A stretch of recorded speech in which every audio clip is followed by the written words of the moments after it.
예, 수업 시작하도록 하겠습니다. 예, 인사하고 할까요? 네, 안녕하세요. 네, 반갑습니다. 네, 최신 판례 이제 최신 판례인데 오늘 보는 판례는 이제 2023년도 8월 달까지, 그러니까 올해 8월 달까지 판례예요. 그래서 여러분들이 이제 필요한 판례가 1월 달까지, 내년 1월 달까지는 이제 필요하거든요. 시험장에 우리 3월에 가는 거니까. 그래서 그 요 다음 거 요 8월 달 이후 거 이제 9월, 10월, 11월, 12월, 1월 달까지 판례. 그걸 이제 다음번에 한번 할 거예요. 여러분 시험 보기 전에. 그래서 날 하루 잡아가지고 그때 한번 이제 그 이후 거, 요 이후 거는 이제 그때 수업할 거고요. 뭐 1월 달은 아직 우리 안 왔으니까 1월 지난 다음에 이제 해야 되겠죠. 자, 그리고요. 이제 그래서 최신 판례 이제 먼저 보도록 하겠습니다. 일단 여기 나와 있는 판례 다 중요한 거예요. 다 중요한 거기 때문에 우리 여러분들이 이제 아는 판례도 있고 아마 모르는 판례도 있고 뭐 그럴 거예요. 최신 판례는 뭐 못 봤을 것 같고, 하지만 이제 그 2019년도까지 뒤에 넣었거든요. 그래서 아마 뒤에 거는 좀 여러분들이 알 것 같습니다. 처음부터 이제 보도록 할게요. 프린트 다 받으셨죠? 자, 1번이요. 빨간색 헌법 불합치 결정. 이것도 굉장히 유명한 판례죠. 2023년도 3월 달에 나온 건데 경비업자에 대한 허가 취소 사건, 헌법 불합치 결정 나왔습니다. 일단 그 밑에 내용을 볼게요. 밑줄 부분. 자, 시설 경비업을 허가받은 경비업자로 하여금 허가받은 경비 업무에 경비원을 종사하게 하는 것을 금지하고, 자, 그래서 지금 허가받은 경비업 외에 다른 일을 일체 못하게 하는 겁니다. 거기 금지한다라고 하는 내용이 일률적 전면적 금지예요. 그래서 법문에서 허가받은 경비업 외의 일에 대해서는 일률적 전면적으로 하지 못한다라고 규정하고 있다는 거죠. 그래서 일률적 전면적 금지. 자, 그래서 어떤 법률 조항에 대해서 일률적 전면적으로 금지한다, 이거 외에는 하지 못한다라고 규정하고 있으면 이른바 예외성을 인정하지 않는 거니까 그렇게 되면 침해 실성 원칙에 반하게 되는 거죠. 그래서 위헌 결정 나오는 겁니다. 자, 거기 금지하고 이를 위반한 경비업자에 대한 허가를 취소하도록 정하고 있는 경비업법 위헌입니다. 헌법에 합치하지 않는다라고 한다는 거죠. 그래서 허가받은 일 외에 다른 일 일체하지 못하게 하는 거예요. 그렇게 되면 이 직업의 자유를 침해하겠죠. 그래서 밑에 양으로 1번 시설 경비업을 수행하는 경비업자의 직업의 자유를 침해한다. 직업의 자유는 우리 헌법 제15조에 관한 내용이잖아요. 그래서 이거 외 허가받은 거 외에 다른 거 일체 못해라고 규정하고 있는 거니까 직업의 자유 침해 위헌이에요. 자, 거기 밑에 작은 글씨 하나 볼게요. 신반 대상 조항은 시설 경비업을 허가받은 경비업자로 하여금 허가받은 경부 업무에 경비원을 종사하게 하는 것을 금지하고 이를 위반한 경비업자에 대한 허가를 취소함으로써 시설 경비 업무에 종사하는 경비원으로 하여금 경비 업무에 전념하게 하여 국민의 생명, 신체 또는 재산에 대한 위험을 방지하고자 하는 것으로 입법 목적의 정당성, 수단의 적합성은 인정된다. 하지만 세 번째 단계 예외성을 인정하지 않았기 때문에 세 번째 단계가 침해의 출성이죠. 침해의 출성 원칙 위반으로서 위헌이다라고 하는 거죠. 자, 이제 밑줄 부분이요. 신반 대상 조항은 경비 업무의 전념성이 훼손되는 정도를 고려하지 아니한 채 경비업자가 경비원으로 하여금 비경비 업무에 종사하는 것을 일률적, 전면적으로 금지한다. 경비업자가 허가받은 시설 경비 업무 외에 업무에 경비원을 종사하게 한 때 필요적으로, 그러니까 반드시 경비업의 허가를 취소하도록 규정하고 있다. 법률 조항이 이렇게 규정하고 있다는 거죠. 자, 그래서 그 단락 끝에 침해의 철성 원칙에 위배된다라고 하는 것이고요. 세 줄 내려가시면 법익의 균형성 원칙에도 반한다. 우리가 목수 피법 가지고 검토하는 거죠. 이제 직업의 자유라고 하는 자유권에 관련된 법률 조항이기 때문에 과임금 전칙 가지고 심사하는 거예요. 그래서 목수 피법 가지고 심사를 했고, 세 번째 단계 침해철성 원칙에 반하게 되면 네 번째 단계 법익 균형성도 위반되게 되는 거죠. 자, 그래서 법익 균형성에도 반한다. 따라서 심판 대상 조항은 과임금 전칙에 위반해서 시설 경비업을 수행하는 경비업자의 직업의 자유를 침해한다. 위헌, 헌법 불합치, 이렇게 정리하시면 되겠습니다. 자, 두 번째요. 국회의장 공관에서의 집회 금지. 따끈따끈한 판례죠. 국회의장 공관입니다. 그래서 우리 여태까지 봤던 거는 이런 내용이 있었죠. 100m 이내의 장소에서 집회, 시위를 금지하는 법률 조항. 이제 몇 가지가 있었어요. 첫 번째가 이제 법원이죠. 법원으로부터 100m 이내의 장소에서 집회 시위 금지합니다. 이런 법률 조항이 있었죠. 집시법에서. 자, 두 번째가 이제 국회예요. 국회 지금 이제 공관 아니죠? 공관 아니고 그냥 국회 말하는 겁니다. 국회로부터 100m 이내의 장소에서 집회 시위하지 못한다라고 하는 조항이 있었어요. 조항이고요. 자, 세 번째가 국무총리 공관이에요.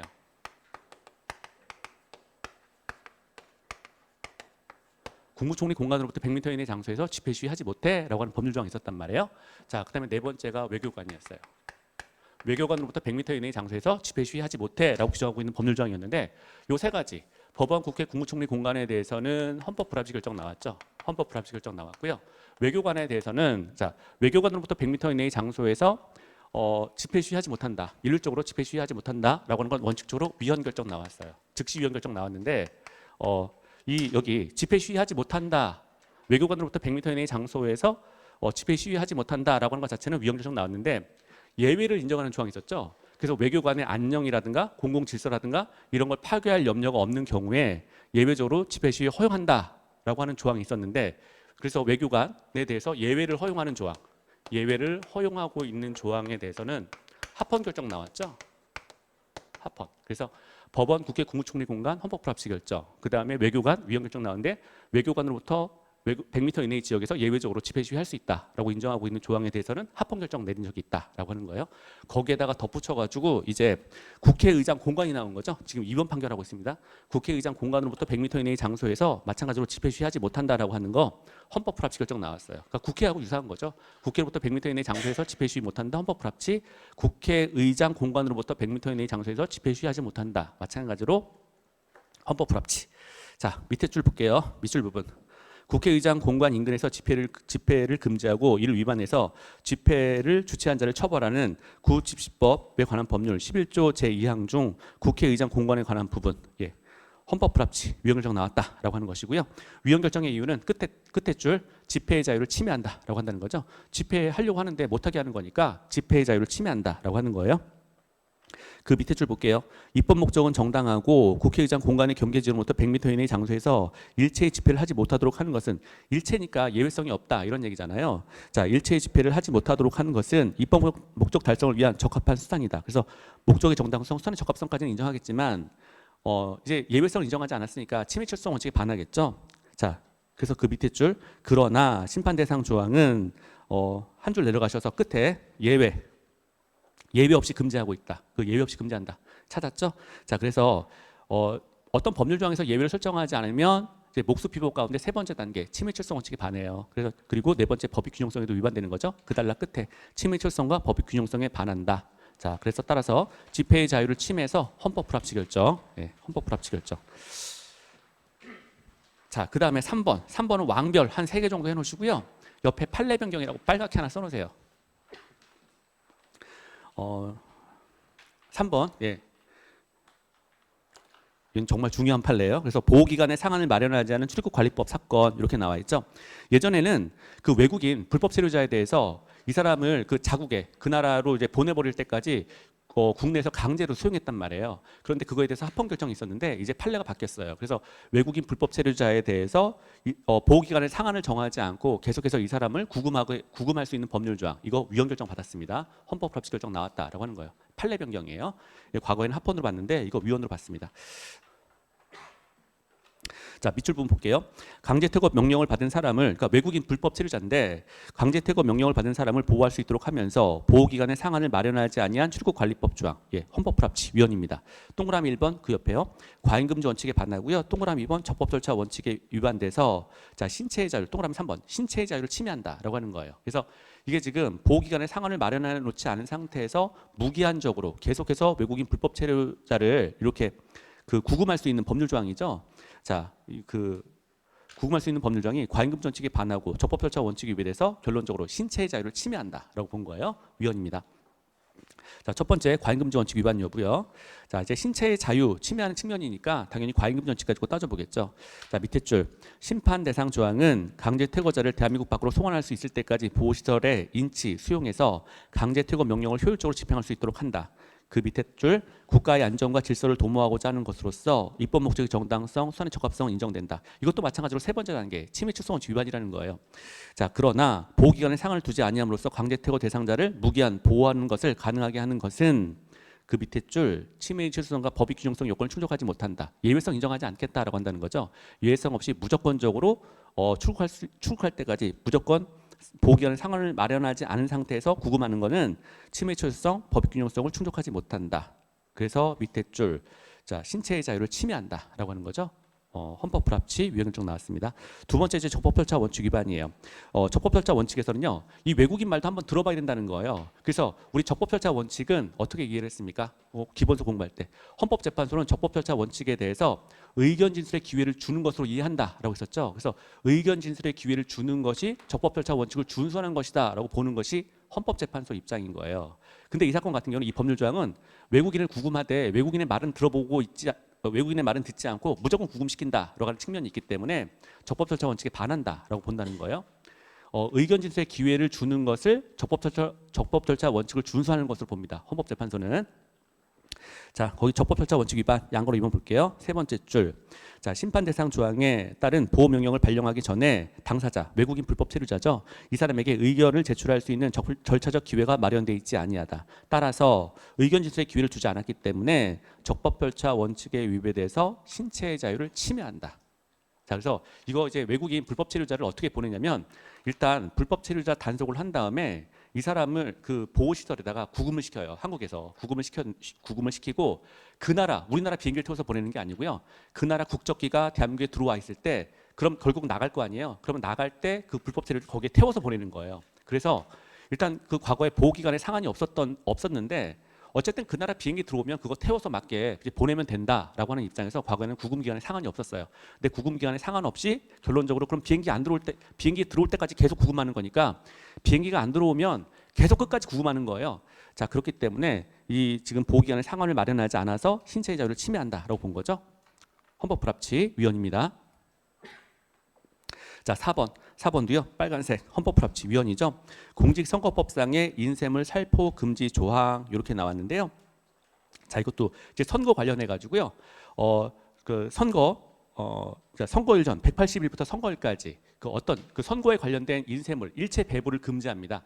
6개월인데 180일이면 6개월인데 너무 길다는 거죠. 그래서 6개월 동안 일체 인쇄물을 배부를 하지 못하게 한 거예요. 자, 위헌입니다. 정치적 표현의 자유를 침해한다라고 봤어요. 자, 밑에 거 볼게요. 공선법 제93조 제1항 본문 중 인쇄물 살포에 관한 부분은 자, 밑에 줄 과잉금지 원칙에 반해서 정치적 표현의 자유를 침해한다. 인쇄물을 통해서 어떤 자신의 정책 의견 이런 것들을 좀 밝히고 싶었는데 그 선거일 전 180일부터 일체 인쇄물을 배포를 금지했다는 거죠. 위헌입니다. 밑에 줄, 밑줄 부분. 심판 대상 조항은 선거일 전 180일부터 6개월이에요. 기간이 굉장히 길죠. 그래서 일단 우리 그 판례 읽다가 180일 나오면 거의 대부분 다 위헌이에요, 사실은. 그래서 너무 길어요, 6개월은. 그래서 보통 180일 전부터 선거일까지 6개월입니다. 선거에 영향을 미치게 하기 위한 인쇄물의 살포를 금지, 처벌하고 있다. 세 줄 내려가셔서 끝에 밑줄 부분 정치적 표현을 장기간 동안 포괄적으로 금지, 처벌하는 것으로서 이것도 이제 180일 동안 무조건 금지하고 있어서 예외성을 인정하지 않았어요. 예외성을 인정하고 있지 않기 때문에 정치적 표현의 자유를 침해하는데 최소 침해 출석 원칙에 반한다는 거죠. 일단 침해 출석 원칙을 충족하지 못한다. 위헌입니다. 헌법 불합치 결정. 자, 그다음에 5번이요. 사무장 운영병원에 대한 빨간색 요양급여 비용 지급 보류 사건 헌법 불합치. 자, 그래서 원래 의원이라고 병의원 같은 경우는 원래 그 의료 면허를 가진 자, 그러니까 의사들만 사실은 개업할 수가 있어요. 그런데 의사 아닌 자가 의사한테 이제 명의를 빌려가지고 사무장 병원을 개설하는 경우가 있잖아요. 자, 그래서 사무장 병원 개설했을 때 그 사무장 병원이 개설됐다라고 하는 사실을 이제 수사기관에서 확인하게 되면 이 공단 측에다가 그걸 통지를 한다는 거죠. 그래서 수사기관에 통지를 받은 그 건강보험공단 측에서 병원을 대상으로 지급해야 될 비용에 대해서 지급을 하지 않는 조항이에요. 그 조항이 헌법 불합치 위헌 결정을 받았습니다. 자, 밑줄 부분 볼게요. 요양기관은 병원 의원 이거 말하는 거예요. 병의원이 의료법 조항을 위반했다는 사실을 수사기관의 결과로 확인한 경우에, 그래서 확인하고 수사기관이 알려주겠죠. 그래서 확인한 경우에 국민건강보험공단으로 하여금 요양급여 비용의 지급을 보류할 수 있도록 규정한 국민건강보험법 헌법 불합치 위헌입니다. 자, 밑에 양거로 1번 볼게요.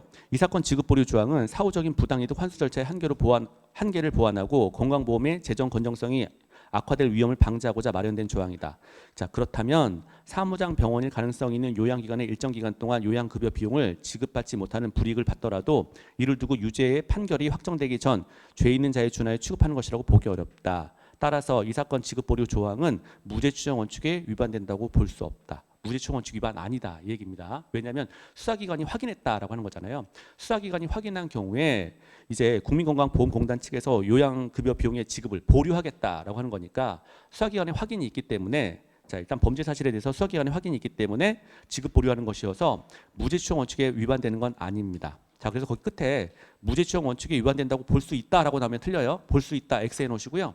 예, 여기 볼 수 없다예요. 볼 수 있다 X. 자, 그래서 그럼 이거 도대체 왜 위헌이냐? 무죄추정에 반하는 건 아니지만 일단 이제 수사기관의 확인이 있지만 결론적으로 뭐 재판을 거친 것도 아니라는 거죠. 그런 상태에서 일단 지급을 정지하는데 병원 같은 경우는 일단 돈이 당장 필요한데 그 지급을 그 공단으로부터 돈을 받아야 되는데 그래야 병원 운영이 되는데 어쨌든 공단 측에서 이제 비용 지급을 안 해줘서 병원이 누려야 될 어떤 재산권 침해가 있다는 겁니다. 그래서 재산권 침해를 이유해서 헌법 불합치 결정을 내렸어요.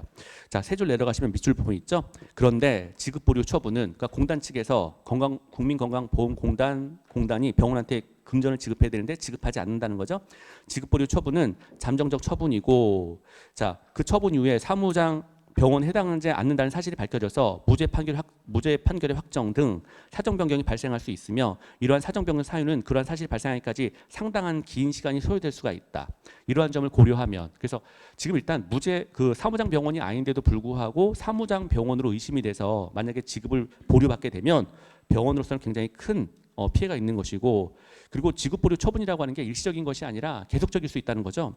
자, 그래서 이러한 점들을 고려하면 자, 밑에 줄 잠정적인 지급 보류 상태에서 벗어날 수 있는 지급 보류 처분의 취소에 관해서도 명시적인 규율이 필요하다. 자, 그 옆에 무죄 판결이 확정되기 전이라도 하급심 법원에서 무죄 판결이 선고되는 경우에는 그때부터 일정 부분에 관하여 요양급여 비용을 지급할 수 있도록 할 필요도 있다. 자, 그래서 결론적으로 돈을 지금 당장 지금 적법한 병원, 그러니까 의사가 세운 적법한 병원일 수 있는데도 불구하고 지급 보류 당하는 경우가 있기 때문에 이런 경우라면 재산권을 침해한다라고 한다는 거죠. 맨 끝에 줄 동그라미 그 밑에 동그라미에서 세 번째 줄 이 사건 지급 보류 조항은 과잉금 전칙에 반해서 요양기관 개설자의 재산권을 침해한다. 그래서 이유는 재산권 침해. 공단에서 그 국민건강보험공단에서 지금 병의원 측에다가 금전을 지급해야 되는데 지급을 수사기관의 확인만 가지고 일단 재판을 거치지 않은 단계에서 지금 지급 보류를 했다라고 한다면 그것 자체가 재산권을 침해한다라고 봤어요. 그래서 헌법 불합치. 자, 그 다음에 6번 판결. 자, 파란색이죠. 검사의 수사권 및 소추권 조정 사건 합헌입니다.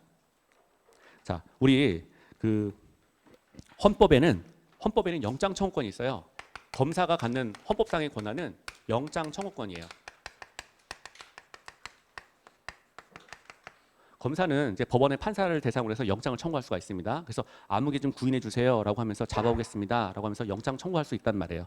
이거 이제 헌법상의 권한인 거죠. 검사의 영장 청구권이 있는데 이 영장 청구권과 그 다음에 수사권은 사실 별개라는 거예요. 관련성이 없다는 거예요. 그게 판례의 내용입니다. 자, 밑에 볼게요. 지금 이제 그 국회가 검찰청법하고요 형사소송법을 개정했죠. 국회 입장에서는 국회가 이제 검사의 권한이 너무 세다라고 해가지고요. 검찰청법하고 국회에서는 이제 검찰청법하고 그 다음에 형사소송법을 개정했어요. 형사소송법을 개정해가지고 검찰청법과 형사소송법을 개정을 해가지고요. 요거를 개정해가지고 검사의 수사권을 조정했습니다. 수사권의 범위를 줄인 거예요. 자, 그랬는데 요거 자체가 이제 소위 말해서 그러니까 검사의 수사권하고 소추권 이런 것들을 이제 조정한 것이 그 검사의 권한을 침해한 거 아니냐, 침해한 거 없다라고 판결한 내용이에요. 자, 밑에 볼게요. 이 사건 법률 개정 행위는 그러니까 이 법률은 이제 검찰청법하고 형사소송법 요거 말하는 겁니다. 법률 개정 행위는 검사의 수사권 및 소추권을 조정, 배분하는 내용을 담고 있으므로 문제된 수사권 및 소추권이 검사의 헌법상 권한인지 아니면 법률상 권한인지 문제가 된다.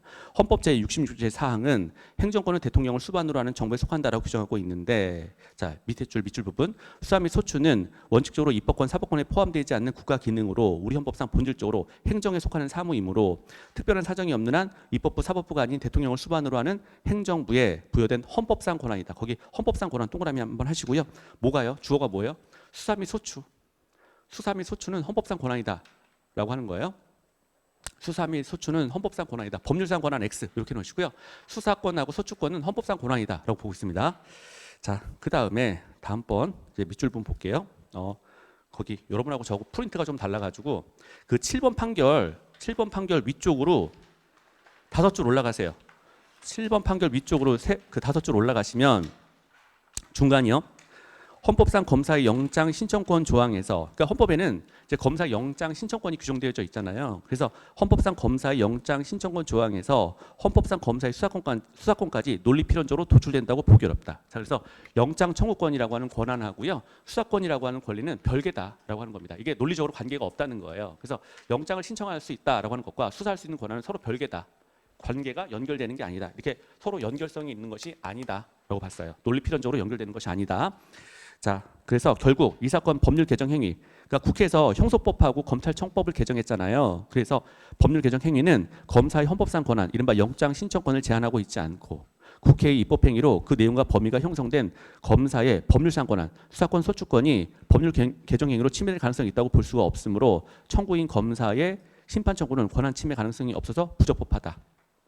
자, 그래서 지금 이제 영장 이 사건, 이제 여기 검찰청법하고 형사소송법을 개정한 것은 그 영장 신청권에 대한 제한이 발생하지 않는다라고 하는 거예요. 우리가 어떤 이제 헌법상의 권한을 침해했을 때 이제 그 어떤 그 기본권 침해 가능성이 문제가 되는 거잖아요. 그런데 검찰청법하고 이제 형사소송법을 개정한 거 요거 자체는 그 영장 신청권에 관한 제한이 아니고 단순히 수사권에 관한 제한에 불과한 것이다라고 본 거예요. 그래서 요거하고 영장 신청권하고 수사권도 관계가 없고 검찰청법과 형사소송법을 개정한 것도 영장 청구권을 요거를 제한한 거 아니다. 요거 제한한 것이 아니다라고 본 거예요. 자, 그리고요 밑에 7번 볼게요. 빨간색 위헌이죠. 집단 급식소 영양사 처벌 조항인데 위헌입니다.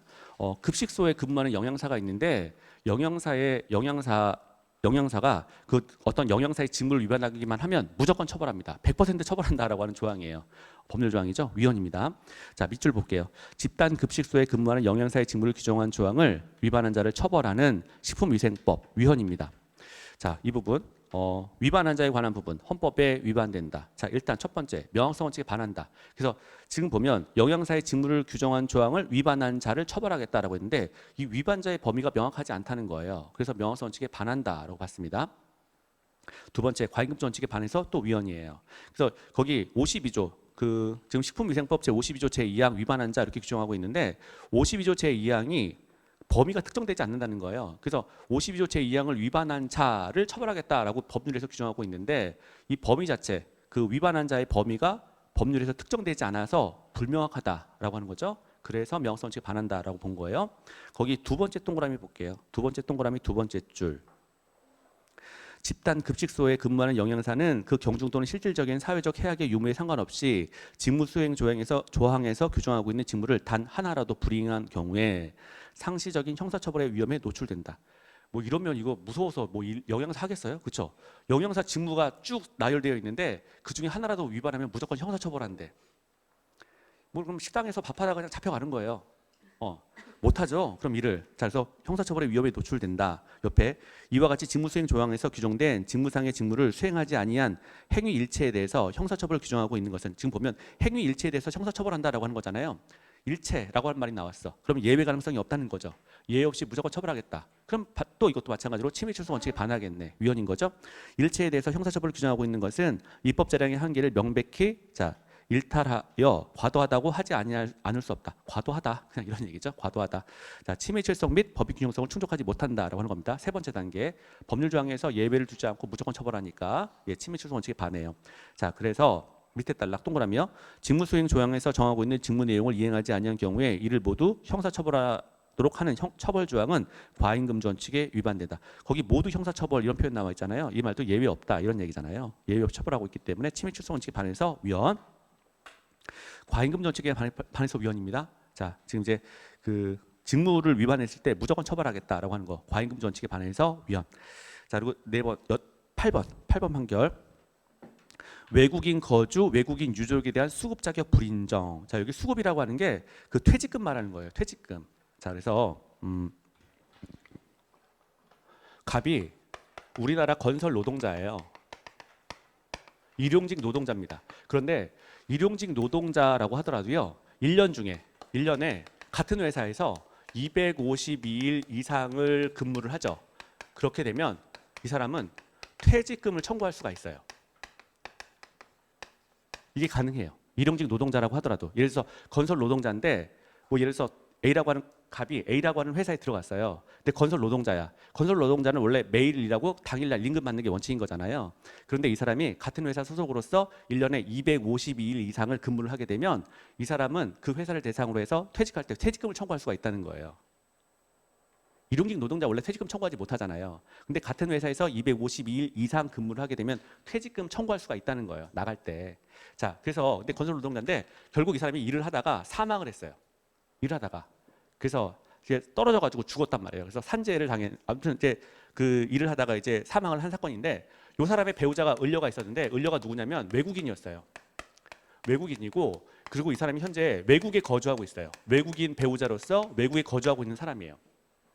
원래 이 사람이 외국인이 아니고 을려가 만약에 외국인 배우자가 아니고 외국에 거주하지 않는 만약에 한국 사람이고 한국 내에 거주하고 있는 배우자였다라고 한다면 남편의 사망으로 인해서 원래 남편이 받아야 될 퇴직금에 대해서 요거 이제 당연히 청구할 수가 있겠죠. 한국인이면. 그런데 이 법률 조항이 이 사람이 외국인이고 외국에 거주할 때는 이 퇴직금에 대해서 남편의 사망으로 인해서 그러면 여성 남는 건 이제 배우자 여성밖에 없기 때문에 원래 한국인이면 당연히 남편의 사망에 대한 퇴직금에 대해서 요거에 대해서 배상 청구를 할 수가 있어요. 그러니까 퇴직금도 받고 남편 사망으로 인해서 별개 손해배상도 청구할 수 있다라고 하는 거예요. 그런데 어쨌든 퇴직금을 이제 내국인이면 당연히 청구할 수가 있는데 법률 조항에서 외국인이고 외국에 거주하게 되면 퇴직금 청구하지 못한다고 규정하고 있다는 거예요. 위헌이다라고 보는 거죠. 그래서 내국인 배우자하고 지나치게 차별하는 거죠. 내국인 배우자에 비해서 지나치게 차별하고 있기 때문에 평등 원칙에 반한다라고 봤습니다. 자, 거기 밑줄 부분 볼게요. 외국 거주 외국인 유족의 퇴직 공제금. 이게 퇴직 공제금이라고 하는 게 퇴직금이에요. 퇴직금. 자, 퇴직 공제금 수급 자격을 인정하지 않는 구 건설 근로자의 고용 개선 등에 관한 법률 조항은 조항 중 산업재해 보상보험법 제63조 제1항 가운데 그 근로자가 사망할 당시 대한민국 국민이 아닌 자로서 외국에서 거주하고 있던 유족은 제외한다를 준용하는 부분은 헌법에 위반된다. 한마디로 외국인 배우자 그리고 외국인 배우자로서 외국에 거주하고 있는 사람한테 어떤 그 수급 청구권 자체를 인정하지 않는 법률 조항 위헌이라고 본 거죠. 밑에 심판 대상 조항은 합리적 이유 없이 자 외국 거주 외국인 유족을 대한민국 국민인 유족 및 국내 거주 외국인 유족과 차별하는 것이다. 그래서 국내 거주 하고 있는 어떤 배우자 등과 차별하고 있다. 평등 원칙에 위반된다라고 해서 이제 위헌 결정 나왔습니다. 그런데 여기 잠깐 볼게요. 거기 보면 합리적 이유 없이 이런 말 나와 있죠. 평등권 심사 기준이 뭐예요? 그러면 자의금지 심사인 거죠. 자의금지 심사. 예, 이걸 원칙으로 했습니다. 엄격 심사한 게 아니고요. 자의금 심사. 자, 요거 가지고 기준 심사 삼았다라고 하는 것이고요. 위헌. 그다음에 9번 특수경비원의 쟁행위 금지 사건. 기각 나왔죠? 기각은 합헌입니다. 기각은 합헌. 자, 밑줄 부분 볼게요. 여러분 그 특수경비원 어디 가면 만날 수가 있어요? 저기 뭐 이제 공항, 항만 이런 데 가면 만날 수 있잖아요. 그래서 뭐 그 실탄 다 가지고 있죠. 그래서 이제 총기 휴대할 수가 있고요. 실탄 다 휴대를 하고 있습니다. 이 사람들 만약에 파업하는데 파업을 하게 내버려 두면 안 되죠. 예, 총 가지고 나가잖아요. 막을 수가 없어요. 예. 그래서 밑줄 부분 특수경비원의 파업, 퇴업, 그 밖의 경비 업무의 정상적인 운영을 저해하는 일체의 쟁행위를 금지하는 경비업법. 자, 일체의 쟁행위, 예외성 없다 이런 얘기잖아요. 원칙적으로 어떤 법률 조항에서 예외성을 인정하지 않으면 위헌 가능성이 되게 크죠. 하지만 이거 합헌이라는 거예요. 일체의 예외를 인정하지 않는다라고 하더라도요. 그래서 자, 이 경비업법에서 일체의 예외를 인정하지 않는데 헌법에 위반되지 않는다. 왜냐하면 이 사람들 실제 총기 가지고 있기 때문에 총기 가지고 있고 실탄 가지고 있기 때문에 쟁유행위를 하게 내버려 두면 안 돼요. 처음부터.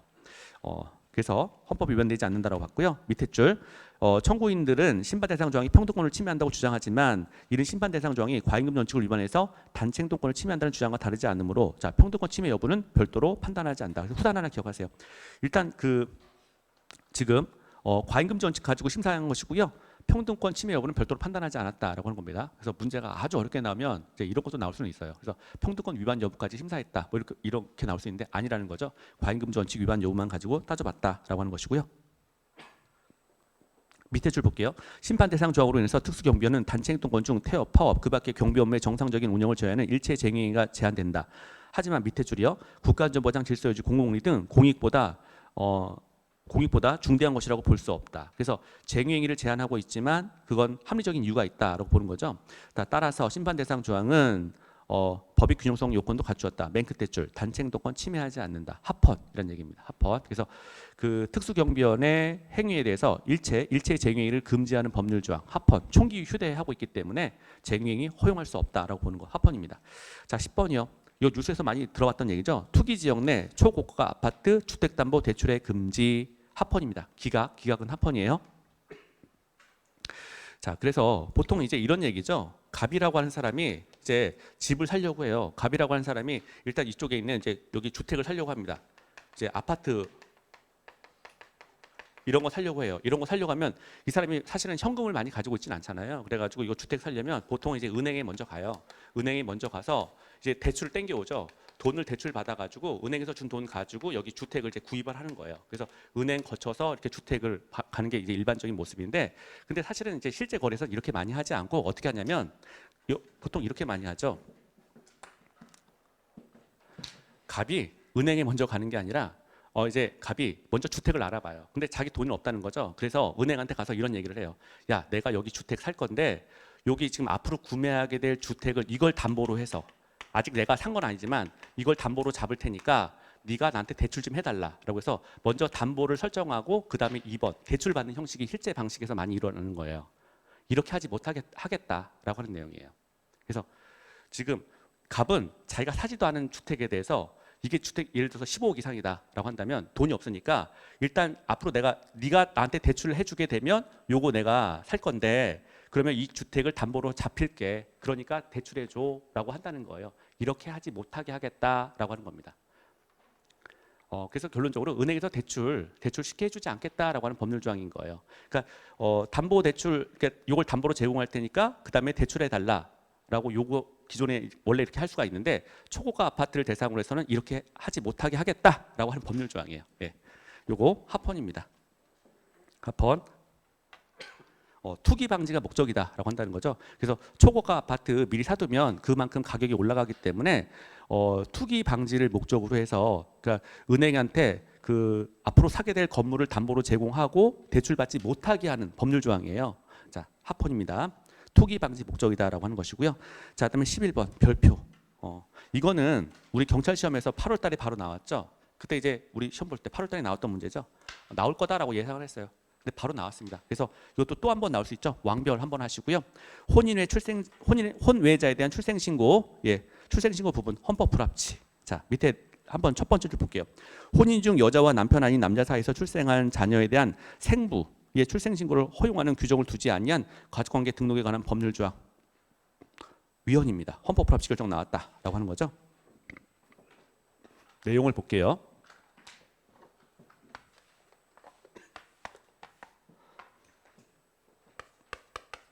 갑이라고 하는 남자가 있고요. 을려가 있어요. 그래서 요 둘 사이는 이제 법률론 관계입니다. 그래서 혼인 신고한 거예요. 요 둘이 이제 법률론 사이예요.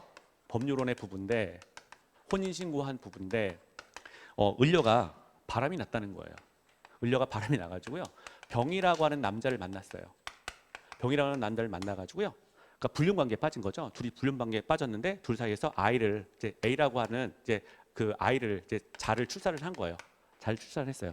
근데 현행법에 따르면 이 아이, 태어난 아이, 직계비속의 실제 아버지는 병인 거잖아요. 이 사람이 출생신고를 하지 못해요. 현행법에 따르면 이 생부, 그러니까 실제 태어난 아이의 아버지가 생부, 이 남편, 그러니까 여기 실제 남편은 아닌 거죠. 그러니까 법률론의 진짜 남편은 여기 따로 있는 거고, 그러니까 바람난 남자, 을려가 바람이 났을 때 그 만난 남자 같은 경우는 그러니까 생부, 이 병이 생부에 해당되는데 이 생부는 태어난 아이에 대해서 출생신고를 하지 못한다는 거예요. 출생신고하지 못한다라고 하는 법률 조항이 위헌입니다. 위헌.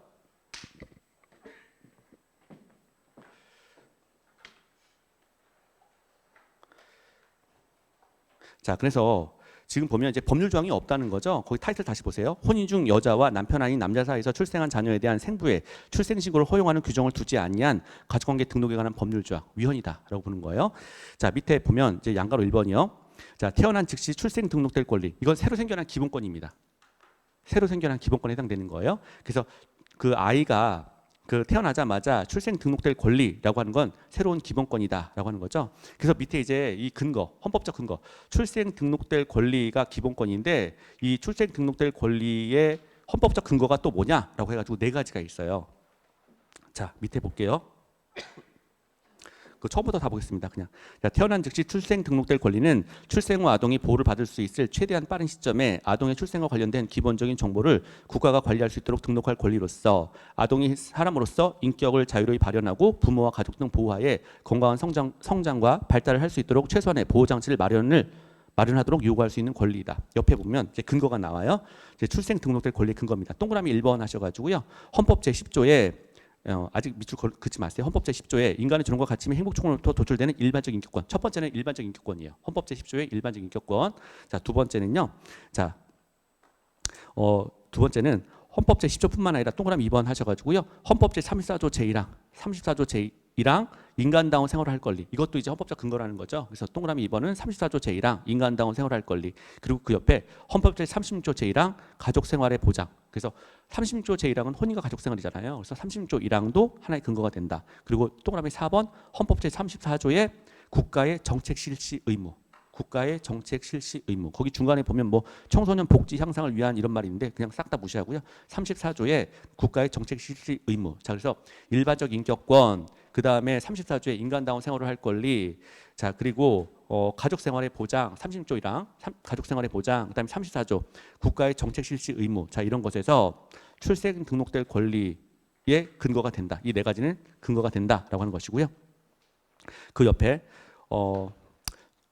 태어난 즉시 출생 등록될 권리는 한 줄 내려가셔서 헌법에 명시되지 아니한 독자적 기본권으로서, 독자적 기본권에도 밑줄 하나 건너고요. 새로 만들어진 기본권인 거잖아요. 그래서 독자적 기본권으로서 자, 자유로운 인격 실현을 위한 실현을 보장하는 자유권적 성격과 옆에 건강한 성장과 발달을 보장하는 사회적 기본권 성격을 함께 갖는다. 자유권적 성격, 사회권적 성격 함께 갖는다라고 한다는 거죠.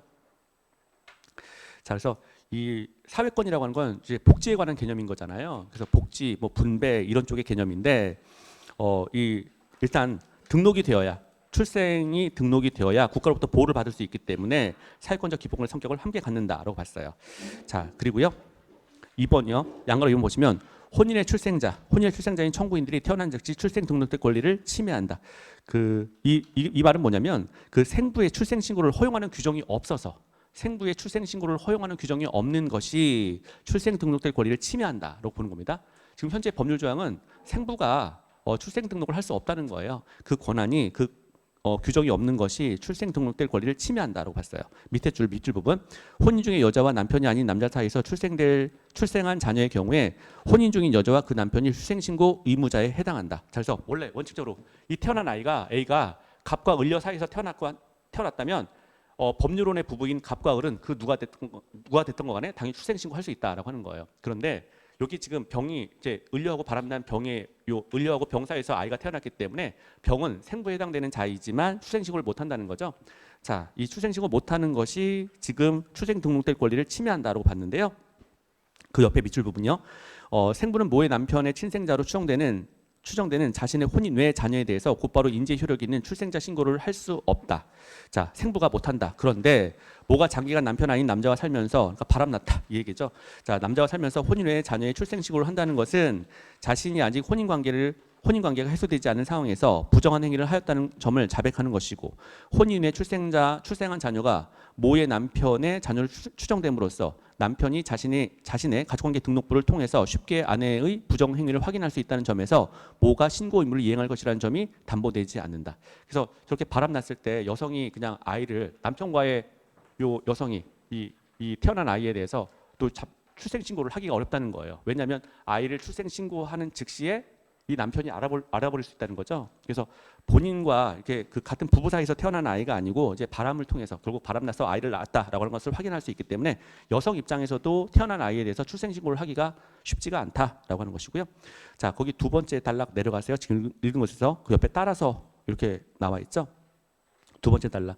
자, 심판 대상 조항들은 입법 형성권의 한계를 넘어서서 실효적으로 출생 등록될 권리를 보장하고 있다고 볼 수 없다. 혼인 중 여자와 남편 아닌 남자 사이에서 출생한 자녀에 해당하는 혼인 후의 출생자인 청구인들의 태어난 즉시 출생 등록될 권리를 침해한다. 자, 그리고요. 자, 그런데 밑에 거요. 파란색으로 생부인 청구인들의 평등권을 침해하는 것은 아니다. 일단은 지금 이제 법률 조항에서 그 가족관계 등록에 관한 법률에서 생부가 출생 등록할 수 있는 규정은 없잖아요. 하지만 이 규정 없는 것이 평등권을 침해하는 것은 아니다라고 봤어요. 생부하고요. 법률상의 부는 본질적으로 다르다라고 보는 겁니다. 생부와 법률상의 부는 본질적으로 다른 거죠. 다른 것은 다르게 취급하는 거기 때문에 자, 지금 평등권을 침해하는 것은 아니다라고 봤어요.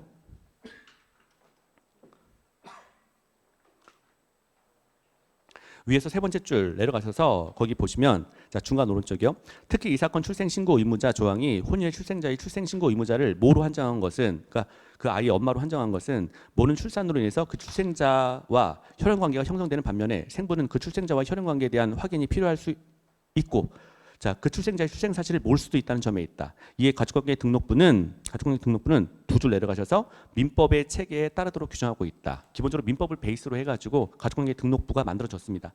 자, 그리고 한 줄 내려가서 남편 아닌 남자인 생부에게 자신의 혼인 후의 자녀에 대해서 출생 신고를 할 수 있도록 규정하지 아니한 것은 합리적인 이유가 있다. 그렇다면 심판 대상 조항은 평등권을 침해하지 않는다. 그래서 생부하고 이제 후단 지금 우리 읽은 거는 생부하고 지금 이제 그 법률론의 부는 본질적으로 다르기 때문에 다르게 취급하겠다라고 하는 것이고요.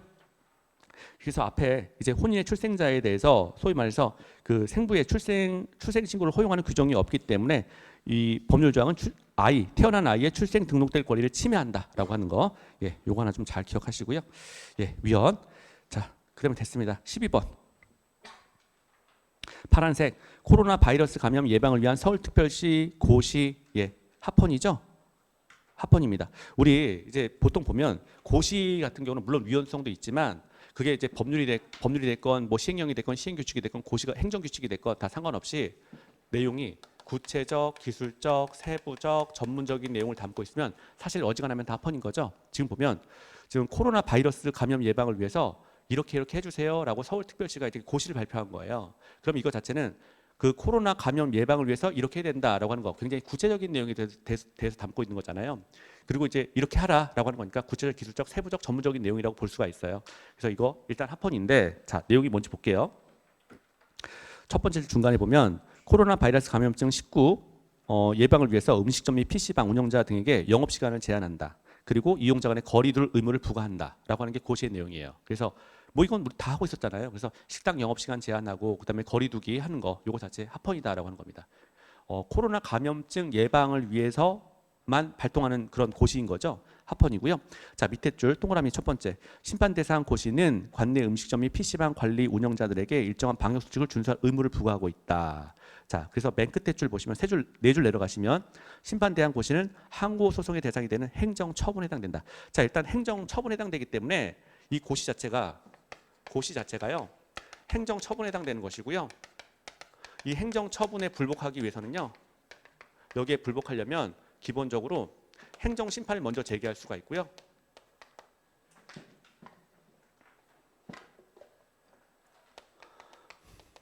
행정 심판을 제기할 수가 있고요. 여기에도 불복하려면 행정 소송을 제기할 수 있다라고 하는 이야기예요. 그래서 이게 기본적으로 행정 처분에 해당되기 때문에 이 처분에 대해서 불복하려면 행정 심판을 제기해보고 거기에 대해서도 만족되지 않으면 행정 소송을 제기하라라고 하는 것이고요. 처음부터 행정 처분에 대해서 불복하기 위해서 처음부터 헌법 소송을 제기하진 마라라고 하는 거예요. 헌법 제기할 수 없다라고 하는 이야기입니다. 우리 기본적으로 헌법소원이라고 하는 건요, 다른 법률의 구제 절차가 있으면 다른 법률의 구제 절차를 다 해보고 맨 나중에 제기할 수 있는 게 헌법소원인 거예요. 그렇기 때문에 처음부터 헌법소원 제기하지 마라라고 하는 주장입니다. 예. 자, 예, 그래서 맨 끝에 보면 이 사건 심판 청구는 이러한 구제 절차를 거치지 않고 제기된 것이므로 보충성 요건을 충족하지 못한다. 뭐 이런 말 나와 있잖아요. 그래서 처음부터 헌법소원을 제기한 것이 소위 말해서 이제 각하 결정 내린 사유다라고 하는 이유죠. 각하라고 하는 건 문전박대 당하는 거잖아요. 그래서 청구 요건 자체를 갖추지 않고 청구했을 때 헌법재판소가 내리는 결정을 각하라고 합니다. 자, 그 다음에 13번이요. 빨간색 헌법 불합치죠. 장애인 표준 휠체어 사건 헌법 불합치 결정인데요. 첫 번째 줄이요. 특별교통수단에 있어서 표준 휠체어만을 기준으로 휠체어 고정 설비의 안전 기준을 정하고 있는 교통약자의 이동편의 증진법 시행 규칙, 예, 헌법 프랍입니다. 원래 되게 규칙 나오면 뭐 고시 규칙 이런 거 나오면 구체적, 기술적, 세부적, 전문적인 내용이기 때문에 어지간하면 합헌인데 요거는 딱 이렇게 그 어떤 그 표준 휠체어, 그러니까 휠체어가 종류가 두 가지가 있거든요. 우리 뒤에 보면 이제 그 표준 휠체어가 있고 그다음에 침대형 휠체어가 있어요. 그런데 모든 장애인 이동 동선이라든가 이런 거 이제 계획할 때 기본적으로 표준 휠체어만을 기준으로 한다는 거예요. 중증 장애인이 이용할 수 있는 침대형 휠체어 기준을 일체 배제를 하고 무조건 표준 휠체어만 가지고 모든 어떤 그 동선이라든가 이런 것들을 계획할 수 있었기 때문에 요거 기준으로 삼은 것 자체가 위헌이다라고 본 사안이에요. 그래서 일반적으로 규칙이라고 하면 행정 규칙에 해당되기 때문에 어지간하면 합헌인데 이건 위헌 결정 나온 겁니다. 밑줄 부분 볼게요. 심판 대상 조항은 교통역자 이동 편의를 위한 특별교통수단의 표준 휠체어, 여기에 동그라미 한번 하시고요. 빨간색 표준 휠체어만을 기준으로 휠체어 고정 설비의 안전 기준을 정하고 있다. 표준 휠체어를 사용할 수 없는 장애인은 안전 기준에 따른 특별교통수단을 이용할 수 없게 된다. 침대형 휠체어만을 이용할 수 있는 장애인은 장애의 정도가 심해서 특수한 설비가 갖춰진 차량이 아니고서는 사실상 이동이 불가능하다. 그럼에도 불구하고 자, 표준 휠체어를 이용할 수 없는 장애인에 대한 고려 없이 표준 휠체어만을 기준으로 고정 설비의 안전 기준을 정하는 것. 자, 이게 위헌이다라고 하는 얘기죠. 그래서 고정 설비의 안전 기준을 정하도록 하는 것은 불합리하다. 이 말은 중증 환자에 대한 고려가 전혀 없다. 이런 얘기죠. 중증 환자에 대한 고려가 없이 어떻게 보면 경증 환자만을 대상으로 해서 안전설비 지침을 정하고 있는 것은 위헌이다라고 하는 거죠. 옆에 특별교통수단에 장착되는 휠체어 탑승 설비 연구, 개발 사업 등을 추진할 국가의 의무를 제대로 이해한 것이라고 보기도 어렵다. 국가 의무 제대로 이해한 것도 아니다라고 봤습니다. 아래 쭉쭉 내려가시면 밑줄 부분 심판 대상 조항은 함정 이유 없이 표준 휠체어를 이용할 수 있는 장애인과 표준 휠체어를 이용할 수 없는 장애인을 달리 취급해서 청구인의 평등권을 침해한다. 자, 그래서 이 말은 이거죠. 우리 평등권이라고 하는 건 같은 것은 같게 취급하는 거고요. 같은 것은 같게 취급하고 다른 것이라면 다르게 취급하는 것을 평등권이라고 하는데 지금 이제 표준 휠체어를 이용할 수 있는 사람과 침대형 휠체어를 이용할 수 있는 사람은 본질적으로 다른 거잖아요. 다른 건데도 불구하고 지금 현재 같게 취급한 거예요. 표준 휠체어 하나만 가지고 이제 지침으로 삼았기 때문에 다른 사안인데도 불구하고 같게 취급하게 되는 거죠. 이렇게 되면 평등원칙에 반한다라고 하는 거예요. 자, 그리고요 밑에 한편 청구인은 침해되는 권리로 평등권 이외에 이동권도 들고 있으나 두 줄 내려가서 이에 대해서는 별도로 판단하지 않는다. 이동권 여부는 판단하지 않았습니다. 자, 그 다음에 14번 볼까요? 14번 어린이집 원장 및 보육교사 자격 취소 사건 합헌입니다. 합헌 첫 번째 줄에 중간에 아동학대 관련 범죄로 처벌을 받은 어린이집 원장 또는 보육교사에 대해서 행정청이 재량으로 자격을 취소할 수 있도록 정한 영유아 보육법 합헌. 예, 당연한 거죠. 지금 아이들을 대상으로 해가지고 학대 범죄를 저질렀어요. 원장 또는 보육교사가. 그런 경우에 행정청이 재량으로 당연히 자격 취소할 수 있다라고 하는 거 타당하죠. 예, 합헌입니다. 자, 거기 볼게요. 제한되는 기본권 심사 기준. 자, 첫 번째 줄. 아동학대 관련 범죄로 처벌받은 어린이집 원장 또는 보육교사는 중간에 다음 번째 줄 한 줄 내려가서 자격을 취소당할 수 있는 가능성이 있다. 자, 그래서 두 줄 내려가서 끝에 직업 선택의 자유 침해하는지 여부가 문제가 된다. 자, 그래서 이 사람들 이제 원장하고 선생님들 같은 경우에 자격을 취소당하게 되면 이제 그 일을 할 수가 없으니까 직업 선택의 자유 침해 여부가 문제가 된다라고 하는 것이고요. 맨 끝에 기본적으로 이제 교육 어린이집 원장이라든가 뭐 또 보육교사 이런 사람들은 이제 그 어떤 그 사실은 이제 교육에 관련된 내용도 좀 들어가 있잖아요. 그렇기 때문에 기본적으로 교육에 관한 영역은 입법 제량 많죠. 그래서 여기 물론 이제 자격 취소를 한 일이긴 하지만 자. 과잉금지 원칙에 반해서 직업 선택의 자유를 침해하지는 않는다. 합헌 결정 내렸습니다. 그래서 여기 이 정도는 이제 행정 재량이 당연히 있어야 되겠죠. 예, 합헌이고요. 자, 그 다음에 15번 볼게요. 15번은 일단 거기 인용 결정 나왔는데 인용은 이 사건 자체가 검찰의 기소유예 처분에 대해서 취소를 한 사건입니다. 검찰의 기소유예 처분이 있었는데 기소유예 처분을 이제 취소했던 사건이에요.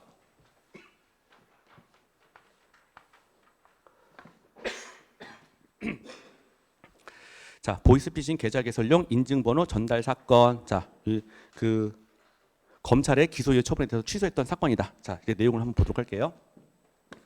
갑이라고 하는 사람한테 이제 보이스피싱 조직이 이렇게 접근을 했어요. 피싱 조직이 접근을 해가지고요. 갑이 실제적으로 그 경제적인 피해를 많이 입었습니다. 그런데 이 피싱 조직이 이런 거예요. 갑한테 이런 거예요. 너의 계좌번호. 이 피싱 조직한테 필요한 게 은행 계좌번호였기 때문에 은행 계좌 번호를 넘기면 너에 대해서 더 이상 이렇게 피해를 주지 않겠다라고 이야기를 한 거예요. 그래서 계좌번호를 넘겨라. 계좌번호 넘겨. 그러면 더 이상 너한테 피해 주지 않을게. 라고 해가지고 피싱 조직이 갑한테 이야기를 한 거예요. 그래서 갑이 자신의 권리 보호를 위해서, 자신의 재산권 이런 것들을 지켜내기 위해서 이 사람이 가지고 있던 계좌번호를 이렇게 넘긴 거예요. 첫 번째는 원해서, 두 번째는 이게 넘겨준 사건이에요. 그런데 이 갑이 자신의 은행 계좌번호를 넘겨줬는데 이거는 자신의 재산권을 지켜내기 위해서 넘겨준 거예요. 어떤 타인을 불법행위로 이끌어들이거나 또는 뭐 이 피싱 조직과 공범관계에 있어서 이렇게 그 계좌번호를 넘긴 게 아니고 이거 넘겨주게 되면 더 이상 너 괴롭히지 않는다라고 하는 약속이 있었기 때문에 자신의 재산권을 지켜내기 위해서 자신의 번호를 넘겨준 것뿐이라는 거예요. 그런데 검찰에서 그걸 그렇게 해석하지 않고 자신의 권리 구제를 위해서 넘겨줬다라고 생각하지 않고 갑을 공범으로 본 거예요. 갑을 공범 내지 방조범 이런 식으로 봐가지고요. 이 갑에 대해서 또 검찰 입장에서는 공범으로 보면서 동시에 아유 애석하네라고 하면서 검찰이 한번 봐줄게라고 생각해서 검찰에서는 3번 기소유예 처분을 한 거예요. 너 한번 봐줄게라고 하면서 기소유예 처분했어요. 검찰에서. 그런데 기소유예 처분은 유죄 일종이에요. 기소유예 처분은 유죄라는 거예요. 그래서 갑은 되게 황당하다는 거죠. 아니 나는 나의 재산권을 지켜내기 위해서 지금 어쩔 수 없이 피싱 조직한테 넘겨준 것이고 뭐 피싱 조직과 공범도 아니고 그리고 이쪽에 뭐 어떤 그 남을 불행하게 만들기 위해서 남을 피해주기 위해서 이렇게 넘겨준 것도 아니고 단지 나의 재산을 지켜내기 위해서 이렇게 넘겨준 건데 그거에 대해서 기소유예 처분을 부과하는 것은 너무 과하다라고 본다는 거죠. 그래서 이 사람이 이제 갑이 헌법재판소에 청구한 게 검찰의 기소유예 처분이 나의 행복충을 침해합니다라고 하면서 이 기소유예 처분에 대해서 이거 취소해 주세요라고 하면서 취소를 헌재에다가 청구했던 사안이에요. 그랬더니 헌재가 그래 맞네. 너는 너의 재산권 지켜내기 위해서 한 일에 불과한 것이기 때문에 이 기소유예 처분 헌재가 취소해 줄게라고 하면서 인용했던 그런 사건입니다. 그래서 그 검찰의 기소유예 처분에 대해서 취소를 인정했던 사건이에요. 자, 거기 첫 번째 줄부터 볼게요. 청구인이 대가를 수수, 요구 또는 약속하면서 인증번호 등 적극 매체에 전달하였음을 인정할 수 없음에도, 그러니까 어떤 범죄 혐의가 없음에도 이런 말이에요. 범죄 혐의가 없음에도 불구하고 대거 관계가 인정됨을 전제로 피청구인이 청구인에 대해서 한 기소유예 처분이 여기 그 피청구인이라고 하는 건 검찰을 말하는 거죠. 자, 그래서 검찰이 지금 갑에 대해서 한 기소유예 처분이 자의적인 검찰권 행사로서 그 청구인 갑의 평등권과 동그라미 1번 평등권과 동그라미 2번 행복주권을 침해한다라고 한다는 거죠. 자, 그래서 여기 심판청구를 인용한다라고 했었는데 이거 기소유예 처분 취소한다 이런 표현이고요. 지금 이 사람 피해자 갑 같은 경우는 자신을 보호하기 위해서 계좌번호를 넘겨준 거잖아요. 그럼에도 불구하고 일반 범죄와 같게 취급했다는 겁니다. 그래서 우리 평등권이라고 하는 게 여기 괜히 지웠네. 지금 같은 것은 같게 취급하고 다른 것은 다르게 취급하는 게 평등권의 내용인 거잖아요. 자, 그런데 지금 이 사건 같은 경우는 갑이 공범의 입장에서 범죄 행위를 저지른 것이 아니라 자신의 재산권을 지켜내기 위해서 한 거기 때문에 원칙적으로 다른 거라는 거예요. 다른 건데도 불구하고 일반 사건과 똑같이 지금 검찰 측에서는 기소유예 처분을 내렸다라고 보는 거죠. 그래서 다른 사건인데도 불구하고 일반 사건과 같게 취급한 거기 때문에 평등권을 침해한다, 평등원칙에 반한다라고 본 거예요. 그래서 위헌입니다. 얘는 범죄자가 아니잖아요. 범죄자가 아닌데도 불구하고 검찰이 범죄자로 간주를 하고 기소유예 처분을 한 거기 때문에 다른 사건이라는 거예요. 일반 사건과는 좀 다른 성질이라는 거죠. 다른 사건인데도 불구하고 같게 취급한 거예요. 자, 그래서 평등 원칙에 반한다라고 봤어요. 예. 그래서 평등권 침해하고 행복주권 침해한다는 이유로 이제 검찰의 기소유예 처분을 취소시켰습니다. 자, 그다음에 16번요. 동물용 의약품 사건 이렇게 나와 있는데요. 일단 합헌이죠. 자, 그 뭐 내용은 별로 없어요. 자, 첫 번째 줄부터 볼게요. 동물약국 개설자가 수의사 또는 수산질병관리사의 처방전 없이 판매할 수 없는 동물용 의약품을 규정한 처방 대상 동물의약품 지정에 관한 규정 합헌이죠. 어때요? 동물의약품은 소위 말해서 의사하고, 그러니까 그 수의사하고 그 수산질병관리사라고 하는 그런 그 업을 갖고 있는 사람만이 취급할 수 있다라고 하는 규정인 거예요. 구체적, 기술적, 세부적, 전문적인 내용에 해당되는 거죠. 예. 자격 갖고 있는 사람만이 동물의약품 거래하라라고 하는 겁니다. 합헌이에요. 예. 밑에 줄 볼게요. 그 적법 요건에 대한 판단에서 동그라미에서 한 줄 내려가셔서 심판 대상 조항은 동물약국 개설자를 그 직접적인 규율 대상으로 하고 있고 동물 보호자인 청구인들과 그러니까 동물을 기르는 청구인들과 같은 동물용 의약품 소비자는 직접적인 규율 대상이 아닌 제3자에 불과하다. 자, 그래서 제3자가 이제 청구할 수 없다라고 한다는 거죠. 맨 끝에 보면 그 심판 대상 조항으로 인해서 뭐 동물 보호자인 청구인들은 쭉 나오는데 맨 끝에 줄 기본권 침해 자기 관련성이 인정되지 않는다. 부적법하다라고 한다는 거죠. 그래서 해당 법률 조항의 적용 대상자는 어떤 그 이제 직접적으로 약을 거래할 수 있는 자들, 그 수의사하고 뭐 수산질병관리사 이 사람들로 한정하고 있기 때문에 동물 약품을 소비할 수 있는 이른바 그 제3자에 불과한 소비자는 침해의 자기 관련성은 없다라고 하는 것이고요. 그래서 결론적으로 합헌. 자, 그 다음에 17번 여기까지만 하고 좀 쉴게요. 공조조업의 금지. 그래서 우리가 어선이 이제 두 척이 출발을 해가지고요. 이제 공조업을 할 수가 있는데 그렇게 되면 사실은 뭐 예를 들어서 우리가 쌍끌이 어선이라고 하잖아요. 그래서 물고기 잡을 때 어선 두 개가 같이 공조 협력하게 되면 사실은 물고기를 더 많이 잡는다는 거예요. 더 많이 잡을 수는 있지만 그렇게 하면 수족 자원이 씨가 마른다는 거죠. 어족 자원이 씨가 마르기 때문에 그렇게 하지 말라라고 하는 조항입니다. 그래서 그 공조조업을 금지하는 거 합헌입니다. 첫 번째 줄이요. 허가된 어획 효과를 높이기 위해서 다른 업의 도움을 받아서 조업 활동을 하는 행위를 금지한 수산자원관리법 합헌입니다. 헌법에 위반되지 않는다. 자, 밑에 단락. 심판 대상 조항은 수산자원의 남획을 방지함으로써 지속 가능한 업이 이루어지도록 하고 다른 업인과의 분쟁을 감소시켜서 어업 질서를 유지하기 위한 것이다. 자, 그래서 합헌 입법 목적도 정당하고 적합한 수단이다라고 봤습니다. 그래서 수산자원 보호가 가장 큰 목적이다라고 한다는 거죠. 쌍끌이 어선 금지 사건이에요. 합헌입니다. 예, 10분만 쉬고 또 마주 보도록 하겠습니다.